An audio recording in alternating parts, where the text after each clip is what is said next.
ಸ್ನೇಹಿತರೆ ನಮಸ್ಕಾರ. ಡಾಕ್ಟರ್ ಸಿದ್ದು ಅವರು ಕೆಕೆ ನ್ಯೂಸ್ ಕನ್ನಡ ಚಾನೆಲ್ ಅಂತ ಒಂದು ಒಳ್ಳೆ ಯೂಟ್ಯೂಬ್ ಚಾನೆಲ್ ಅವರು ಓಪನ್ ಮಾಡಿದ್ದಾರೆ. ಆ ಯೂಟ್ಯೂಬ್ ಚಾನೆಲ್ನ ವಿಶೇಷತೆ ಅಂತ ಹೇಳಿದ್ರೆ ಅದರಲ್ಲಿ ಕೇವಲ ಸಣ್ಣ ಮಕ್ಕಳು ದೊಡ್ಡವರು ಯಾವುದೇ ಒಂದು ವಯಸ್ಸಿನ ಅಂತರ ಇಲ್ಲದೆ ಹೆಚ್ಚು ನಮ್ಮ ಕನ್ನಡಕ್ಕೆ ಸಂಬಂಧಪಟ್ಟಿರುವಂತಹ ಕರೆಂಟ್ ಅಫೇರ್ಸ್ ಎಲ್ಲ ಮಾಹಿತಿ ಸಿಗ್ತಾ ಇದೆ.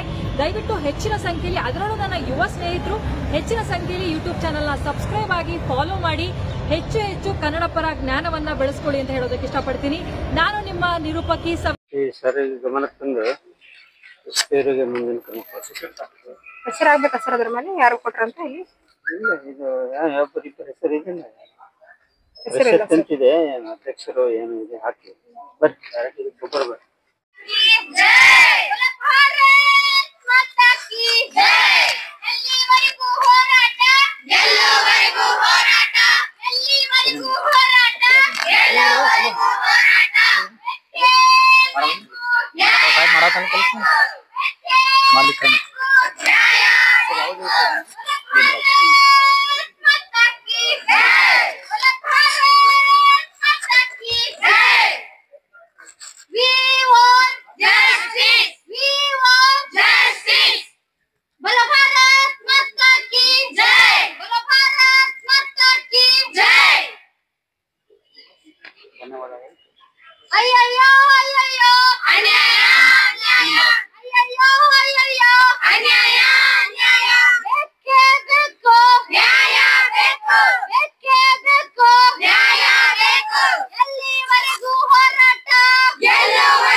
ಹೋಗ್ಬೇಕಾದ್ರೆ ಇವತ್ತು ಯೋಚನೆ ಮಾಡುವಂತ ಸ್ಥಿತಿ ಸಮಾಜದಲ್ಲಿ ಆಗೈತೆ ಸರ್. ಇದು ನಮ್ ಜಿಲ್ಲೆದಾಗಿದ್ರಿಂದ ನಾವ್ ಇದನ್ನ ಕೇಳ್ಕೊಳತ್ತೀವ್ರಿ ಸರ್. ನಿಮ್ಗ ಈಗ ಹೆಂಗ್ ಕಠಿಣ ಕ್ರಮ ಆಗ್ಬೇಕು ಅಂತಂದ್ರ ಅವ್ರಿಗೆ ಇನ್ನೊಂದ್ ಒಂದ್ ಹುಡುಗಿನ ಕಣ್ಣೆತ್ತಿ ನೋಡಕ್ ಸುತ್ತಕ್ ಅವ್ರು ವಿಚಾರ ಮಾಡಿರ್ಬೇಕ್ರಿ ಸರ್. ಅಂತಹ ಕಠಿಣ ಕ್ರಮ ತಗೊಳ್ಬೇಕ್ರಿ ಸರ್. ಗಲ್ಲಿಗೆ ಏರ್ಸೋದಾದ್ರ ಗಲ್ಲಿಗೆ ಏರ್ಸ್ಬೇಕ್ರಿ.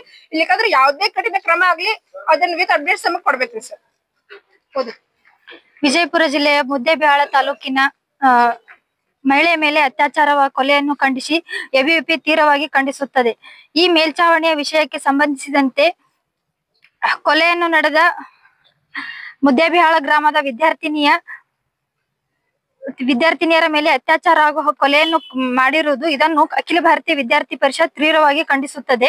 ಅಪರಾಧಿಗಳಿಗೆ ಕಠಿಣ ಶಿಕ್ಷೆ ಆಗಬೇಕು ಎಬಿವಿಪಿ ಆಗ್ರಹಿಸುತ್ತದೆ. ಕಠಿಣ ಶ್ರಮ ತೆಗೆದುಕೊಳ್ಳಬೇಕೆಂದು ಅಖಿಲ ಭಾರತೀಯ ವಿದ್ಯಾರ್ಥಿ ಪರಿಷತ್ ಮುಂದಿನ ದಿನಗಳಲ್ಲಿ ಉಗ್ರವಾಗಿ ಹೋರಾಟವನ್ನು ಮಾಡುತ್ತದೆ. ಧನ್ಯವಾದಗಳು. ಇಂತಿ ನಿಮ್ಮ ವಿಶ್ವಾಸ.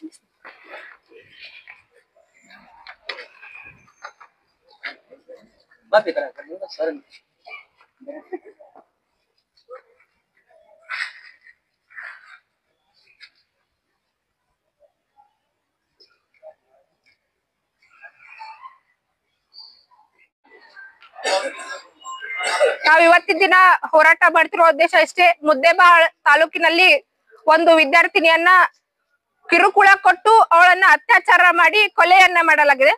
ಇವತ್ತಿನ ದಿನ ಸಮಾಜದಲ್ಲಿ ಪರಿಸ್ಥಿತಿ ಹೆಂಗ್ ಸೃಷ್ಟಿ ಆಗದ ಅಂತಂದ್ರ, ಒಂದು ವಿದ್ಯಾರ್ಥಿನಿ ಒಂದ್ 4 ಜನ ಹುಡುಗರು ಒಂದ್ ಕಡೆ ನಿಂತಾರಂತಂದ್ರ ವಿದ್ಯಾರ್ಥಿನಿಯರು ಆ ರೋಡಿಗೆ ಹೋಗ್ಲಿಕ್ಕೆ ಸುತ್ತಕ ಅಂಜುವಂತಹ ಪರಿಸ್ಥಿತಿ ಇವತ್ ಸಮಾಜದಲ್ಲಿ ಆಗ್ಯದ. ಆದ್ರೆ ಈಗ ಆಗಿರುವಂತ ಒಂದು ಕೃತ್ಯ ಏನದ, ಇದಕ್ಕ ಕಠಿಣವಾದಂತ ಶಿಕ್ಷೆ ಆಗ್ಬೇಕು. ನಾ ಸರ್ಕಾರಕ್ಕೆ ಕೇಳೋದೇನಂತಂದ್ರ, ನೀವು ನಮಗ ಆ ಭಾಗ್ಯ ಈ ಭಾಗ್ಯ ಕೊಡುವಂತದ ಅವಶ್ಯಕತೆ ಇಲ್ಲ. ಅದ್ರ ಆಸೆಯನ್ನು ನಾವ್ ಇಟ್ಕೊಂಡ್ ಕೂತಿಲ್ಲ. ನಮಗ್ ಬೇಕಾಗಿರೋದು ರಕ್ಷಣೆ. ಇವತ್ತಿನ ದಿನ ರಕ್ಷಣೆನೇ ಇಲ್ಲ ಹೆಣ್ಣಿಗೆ ಅಂತಂದ್ರ ಆ ಭಾಗ್ಯ ಈ ಭಾಗ್ಯ ತಗೊಂಡ್ ಏನ್ ಮಾಡೋಣ್ರಿ ನಾವ? ಅದಕ್ಕ ಇವತ್ತಿನ ದಿನ ಏನ್ ಇದು ಕೃತ್ಯ ಆಗ್ಯದ, ಇದಕ್ ಕಠಿಣವಾದಂತ ಕ್ರಮ ತಗೋಬೇಕು. ಎಂತ ಶಿಕ್ಷೆ ಆಗ್ಬೇಕು ಅಂತಂದ್ರ, ಇನ್ನೊಂದು ಗಂಡ್ಮಗ ಒಂದ್ ಹುಡುಗಿನ ಕಣ್ಣೆತ್ತಿ ನೋಡಕ್ ಸುತ್ತಕ ಗಡಗಡನ ನಡಿಗೆ ಅಂಜ್ ಸತ್ತಿರ್ಬೇಕು. ಅಂತ ಒಂದು ಕಠಿಣ ಕ್ರಮ ಇವತ್ತು ತಗೋಬೇಕು. ಇದು ನಮ್ಮ ಸರ್ಕಾರಕ್ಕೆ ಆಗ್ರಹ ಐತಿ. ಆ ಒಂದು ವಿದ್ಯಾರ್ಥಿನಿಯರು ಮನ್ಯಾಗ ಕನಸನ್ನ ಕಟ್ಕೊಂಡ್ ಕೂತಿರ್ತಾರ. ನಮ್ ಮಗಳು ಬೆಳಿತಾಳ, ದೊಡ್ಡಕ್ಕಿ ಆಗ್ತಾಳ, ದೊಡ್ಡ ಏನೋ ಸಾಧನೆ ಮಾಡ್ತಾಳ. ನಮ್ ಮನಿಗ್ ಒಂದು ಹಳ್ಳಿ ಒಂದು ಗ್ರಾಮದಾಗಿರೋ ಜನರಿ ಅವ್ರಿಗೆ ಏನಿರ್ತೈತಿ, ಅವ್ರ ಮಕ್ಕಳು ದೊಡ್ಡವರಾಗಿ ಬೆಳೆದು ನಮ್ ಮನಿಗ್ ಆಸರ ಆಗ್ಬೇಕು, ಆಧಾರ ಆಗ್ಬೇಕು ಅನ್ನೋದೇ ಇರ್ತೈತಿ. ಅಂತ ವಿದ್ಯಾರ್ಥಿನಿ ಇವತ್ತು ಪಾಪ ಅವ್ರ ಪೂರ್ಣ ಜೀವನವನ್ನ ಬಿಟ್ಟು ಇವತ್ತು ತೀರ್ಕೊಂಡು ಹೋಗಿದ ಅಂತಂದ್ರ ಅವಳಿಗೆ ಒಂದು ನ್ಯಾಯ ದೊರಕಿಸ್ಕೊಡ್ಬೇಕು. ಅವಳಿಗೆ ಅವ್ರ ಮನೆಗ್ ಒಂದ್ ಪರಿಹಾರ ಸಿಗ್ಬೇಕು. ಕಠಿಣವಾದಂತ ಕ್ರಮ ಆಗ್ಬೇಕು. ಅಕಸ್ಮಾತ್ ಇದು ಆಗದೆ ಇದ್ರ ಅಖಿಲ ಭಾರತೀಯ ವಿದ್ಯಾರ್ಥಿ ಪರಿಷತ್ ಮುಂದಿನ ದಿನಗಳಲ್ಲಿ ಉಗ್ರವಾದ ಹೋರಾಟವನ್ನ ಮಾಡ್ತದ ಅಂತ ಹೇಳ್ತೀನಿ. ಈ ಒಂದು ಕೃತ್ಯ ಆಗಿದ್ದಕ್ಕ ಕಠಿಣವಾದ ಕ್ರಮ ತೆಗೆದುಕೊಳ್ಳೇಬೇಕು ಅಂತ ಹೇಳಿ ನಾವು ಆಗ್ರಹಿಸ್ತೀವಿ ಸರ್. ಮೊನ್ನೆ ಕೂಡ ಮೈಸೂರಿನಲ್ಲಿ ಒಂದು 9 ವರ್ಷದ ಹುಡುಗಿ ಮ್ಯಾಗ ಅತ್ಯಾಚಾರ ಆಗ್ತದ. ಯಾಕೆ ಈ ತರ ಆಗ್ತಾ ಇದೆ ಕರ್ನಾಟಕ ರಾಜ್ಯದಲ್ಲಿ? ಏನ್ ಲಾ ಅಂಡ್ ಆರ್ಡರ್ ಏನ ತಪ್ಪಿದೋ ಏನೋ ಒಂದು ತಿಳಿತಲ್ಲ. ಯಾಕೆ ನಿಮ್ಮ ಅನಿಸಿಕೆ ಏನಿದ್ರ ಬಗ್ಗೆ? ಸರ್ ಇವತ್ ನೋಡ್ರಿ ಸರ್, ಆ ಬಗ್ಗೆ ಈ ಬಗ್ಗೆ ಅಂತ ಹೇಳಿ ನಾವೆಲ್ಲ ದುಡ್ಡು ವೇಸ್ಟ್ ಮಾಡ್ತಿದೀವಿ ಸರ್. ಆದ್ರೂ ನಮಗಿದು ಬೇಕಾಗಿಲ್ಲ. ನಮಗ್ ಬೇಕಾಗಿರುವಂತದ್ ರಕ್ಷಣೆ ಸರ್. ಎಷ್ಟೇ ಹೋರಾಟ ಮಾಡಿದ್ವಿ ಸರ್, ನಮಗ ಒಂದು ನ್ಯಾಯ ಅನ್ನೋದು ಸಿಗತ್ತಿಲ್ಲ. ಮೊನ್ನೆ ನೇಹ ಹತ್ಯೆ ಪ್ರಕರಣ ಆಯ್ತು, ನ್ಯಾಯ ಸಿಗ್ಲಿಲ್ಲ. ಎಲ್ಲದಾರಿ ಅವ್ರ ವಯಸ್ಸನ್ನೋರು ಎಲ್ಲಿದಾರ ಅಂತ ಗೊತ್ತಿಲ್ಲ. ಏನ್ ಸರ್ ಶಿಕ್ಷೆ ಆಯ್ತು ನಮಗ್ ಗೊತ್ತಾಯ್ತಾ? ಏನು ಗೊತ್ತಾಗಿಲ್ಲ. ಅಂತ ಒಂದು ಪರಿಸ್ಥಿತಿ ಸಮಾಜದಲ್ಲಿ ಸೃಷ್ಟಿಯಾಗಿದೆ. ಆದ್ರೆ ಇದು ಇಲ್ಲಿ ಆಗಿರೋದ್ರಿಂದ ನಮ್ದೇ ಜಿಲ್ಲೆಯಲ್ಲಿ ಆಗಿತ್ತು ಸರ್. ಇವತ್ ಹಿಂಗ ಅವ್ರಿಗೆ ಕಠಿಣ ಶಿಕ್ಷೆ ಆಗ್ಬೇಕು ಅಂತಂದ್ರೆ ಬೇರೆ ಯಾರೋ ಯಾರ ಮೇಲೆ ಕಣ್ಣೆತ್ತಬೇಕಾದ್ರೆ ಅಂಜಬೇಕು ಅನ್ನೋದು ಇವತ್ ನಾವು ಹೋರಾಟ ಮಾಡ್ತಿರೋ ಉದ್ದೇಶ ಅಷ್ಟೇ ಸರ್. ಅವ್ರ ಅಂಜಿ ಸಾಯ್ಬೇಕು. ಇನ್ನೊಬ್ಬರನ್ನ ವಿದ್ಯಾರ್ಥಿನಿಯನ್ನ ಅಥವಾ ಹುಡುಗಿಯನ್ನ ನೋಡಿ ಅವ್ರು ನೋಡ್ಬೇಕಾದ್ರ ಇಂತ ಆಗ್ರಹವನ್ನ ನಾವ್ ಇವತ್ತು ಮಾಡ್ತಾ ಇದೀವಿ ಸರ್. ಯಾಕೆ ಸಮಾಜದಲ್ಲಿ ಒಂದ್ ಹೆಣ್ಣಿಗೆ ಬೆಲೆನೇ ಇಲ್ದಂಗ ಆಗಿರ್ತದೆ ಯಾಕೆ? ಹೌದ್ ಸರ್, ಅದೇ ಇವತ್ತು ನಾವ್ ಕೇಳಾಕ್ ಬಂದಿದ್ ಸರ್.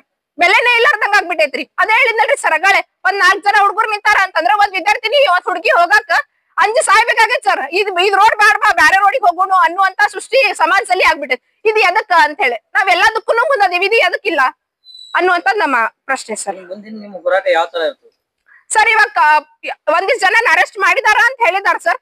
ಆದ್ರೆ ಎಲ್ಲರನ್ನು ಅರೆಸ್ಟ್ ಮಾಡ್ಬೇಕು ಸರ್.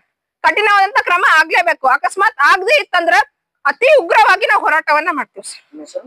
ಸುಜ್ನೇತಾ ಕುಲಕರ್ಣಿ, ರಾಜ್ಯ ಸಹ ಕಾರ್ಯದರ್ಶಿ, ಅಖಿಲ ಭಾರತೀಯ ವಿದ್ಯಾರ್ಥಿ ಪರಿಷತ್, ವಿಜಯಪುರ. ಭೀಮರಾಜ್ ಜೊತೆ ಧನ್ಯವಾದಗಳು.